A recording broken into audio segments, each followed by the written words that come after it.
This is the story of a killer who played a deadly game with the police and the public and won.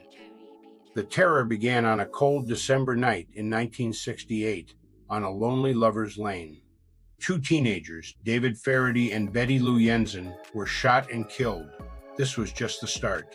7 months later, another couple was attacked in a park. This time, one survived. The victim described a man who approached their car, shined a light in their eyes, and opened fire. A few weeks after the attack, the killer made his first move. He called the police, calmly confessing to the murders. Then came the letters. Sent to local newspapers, they were filled with chilling details only the killer could know. And they contained a threat: print these ciphers, or I will kill again. He was demanding a stage, and the media gave it to him. While cryptographers raced to decode his messages, the Zodiac struck again, this time in broad daylight at Lake Berryessa. A young couple picnicking was approached by a man in a strange, hooded executioner's costume. He tied them up before brutally stabbing them, leaving them for dead. He even wrote a message on their car door, complete with the dates of his previous attacks. His final confirmed murder was his most brazen.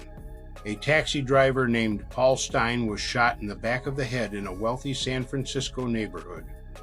As police responded, they passed a man walking away from the scene but let him go, believing they were looking for a different suspect. It was a critical mistake. Days later, another letter arrived, this time with a bloody piece of the victim's shirt. The Zodiac mocked the police for their blunder, claiming he had walked right past them. The letters and ciphers kept coming. He claimed to have killed as many as 37 people. One cipher was eventually solved, revealing a rambling message about collecting slaves for the afterlife, but no name. Another, the infamous 340-character cipher, remained unsolved for over 51 years. When it was finally cracked by amateur sleuths in 2020, it offered no clues to his identity, only more taunts. Dozens of suspects were investigated over the decades. The most famous was Arthur Lee Allen, a man with a troubled past who was identified by one of the survivors. But handwriting samples, DNA, and fingerprints never matched.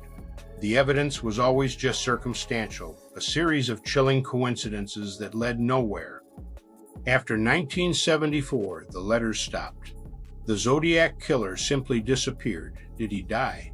Was he imprisoned for another crime? Or did he simply stop, content to watch from the shadows as his legend grew? We may never know. He was a ghost who haunted an entire generation, a faceless killer who created a mystery that endures to this day, leaving behind only a name, a symbol, and a legacy of fear.